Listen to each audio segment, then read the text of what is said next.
Saludos a todos y gracias por acompañarnos en Informe Semanal. Por primera vez en la historia de la democracia española, se han celebrado los primeros plenos ordinarios de Congreso y Senado sin que se haya formado gobierno aún. Un hecho sin precedentes que nos lleva a preguntarnos por el funcionamiento del país en esta situación de provisionalidad política. ¿Cómo funciona la nación española con un gobierno en funciones? ¿Hasta dónde alcanza la condición de esa España en funciones? Son preguntas que ahora respondemos en Informe Semanal.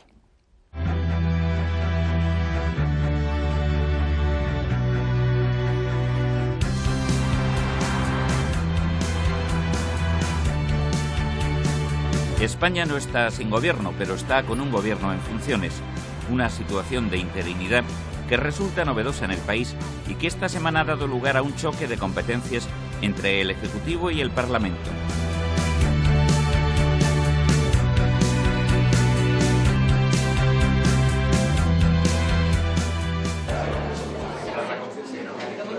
El martes, con los votos favorables del PSOE, Podemos y Ciudadanos y la oposición del PP, la mesa del Congreso aprobó que el Gobierno se someta a plenos de control parlamentario, aunque esté en funciones. El Ejecutivo ha rechazado ese control, argumentando por boca de la vicepresidenta Soraya Sáenz de Santamaría que la negativa a comparecer responde al estricto cumplimiento del ordenamiento jurídico.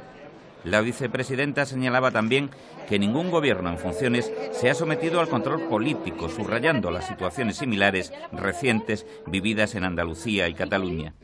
El presidente del Congreso, el socialista Pachi López, ha señalado que la negativa del gobierno a someterse al control parlamentario puede llevar a un conflicto institucional grave y ha hablado de la posibilidad de llevar el caso al Tribunal Constitucional. Cuando se ha roto el vínculo de confianza, porque el Parlamento es producto de unas nuevas elecciones y el Gobierno es producto de una Cámara anterior, más que nunca, este nuevo Parlamento, legitimado por unas elecciones recientes, debe controlar al Gobierno cesante, que está allí solo para resolver cuestiones ordinarias, la gestión ordinaria de los asuntos. Y en las otras cosas, naturalmente, que tiene el control, está controlado políticamente. A mí lo que me parece que es evidente es que el gobierno no puede pretender no estar controlado porque sencillamente en una democracia parlamentaria siempre está controlado por el Parlamento. Pero por otra parte, el Parlamento, y esta es la parte que yo creo que a todos nos genera cierta perplejidad, nos damos cuenta que el Parlamento pretende ejercer un control sobre el gobierno sin haber elegido el gobierno que le corresponde elegir.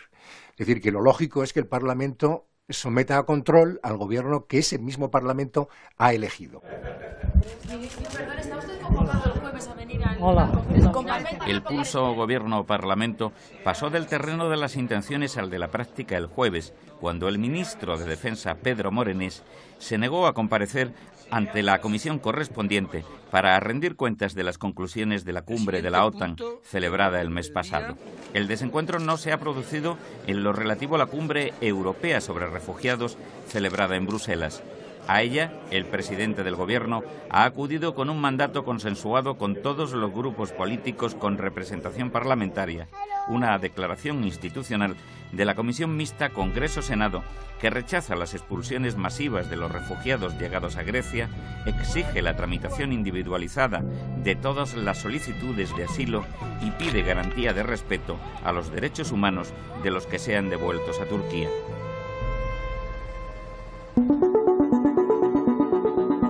Más allá de la colisión Gobierno-Parlamento, el Ejecutivo en funciones plantea interrogantes sobre cómo va a afectar esta situación a la vida política y general del país, sobre todo si no se llega a un acuerdo en los 2 próximos meses y se tienen que celebrar nuevas elecciones. Estamos dentro de los límites normales, no hay que tampoco decir que somos anormales respecto a lo que ha sido España en estos 30 años de democracia, pero no respecto a lo que es Europa. Por tanto, no lo tenemos que ver de una manera trágica, pero no es tampoco normal, y menos en situaciones difíciles como estamos ahora desde el punto de vista de la economía internacional, con toda la zozobra que genera, o en cuestiones internas como pueden ser pues la crisis, producto de la crisis económica, desempleo, como puede ser el tema del desafío independentista en Cataluña, etcétera, sí que hay prisa para hacer gobierno. La situación hasta ahora inédita, la falta de experiencia para abordar la constitución de gobiernos que requieran acuerdos amplios entre los partidos, se explica por esa falta de costumbre, una realidad que en países de nuestro entorno es habitual. Me gustaría recordar, por ejemplo, que en Grecia, la misma noche de las últimas elecciones generales, pactó Syriza con el otro partido de la derecha nacionalista griega, precisamente, la misma noche en que se supo el resultado electoral, que suele ser habitual en países como Dinamarca, que eso no dure sino muy pocas semanas. Yo creo que en aquellos lugares donde es una práctica común, pues no hay muchos problemas. Y en España no tenemos esa experiencia, pero la exigencia popular yo creo que va a hacer inevitablemente que se produzca. La falta de gobierno se atenúa por el hecho de que España es un país muy descentralizado, en el que las comunidades autónomas cuentan con muchas competencias transferidas. De este modo, se asegura que cuestiones como la sanidad o la educación no se ven afectadas por la interinidad del Ejecutivo. En cuanto a las cuestiones económicas, hay asuntos relacionados con reformas estructurales, decisiones sobre el mercado laboral, política de innovación o política energética que dependen del Gobierno y que, por tanto, se verán afectadas por la falta de un Ejecutivo a pleno rendimiento. La situación, con todo, no es alarmante. Yo creo que efectivamente no pasa nada en el sentido de que no nos va a abocar una nueva crisis económica y no nos va a abocar a perder la senda de crecimiento que estamos construyendo, ¿no? Pero sí es cierto que a largo plazo, cuanto más tardemos en tomar decisiones importantes, más difícil será ponerlas en marcha y menos efecto generará. España en estos momentos requiere de una serie de reformas importantes y lo ideal sería que los grandes partidos políticos se pusieran de acuerdo en llevarlas adelante. ¿De verdad hay alguien que piense que el estar sin gobierno, que es lo que nos está sucediendo en estos momentos, no tiene ningún impacto económico o sobre las cifras de empleo? En los próximos 4 años nos encontramos con que hay tecnologías que van a cambiarlo todo. Realidad aumentada, los drones, la Internet de las cosas traen muchísimo dinero para nuestras empresas y también para los emprendedores y los profesionales, pero tenemos que prepararnos.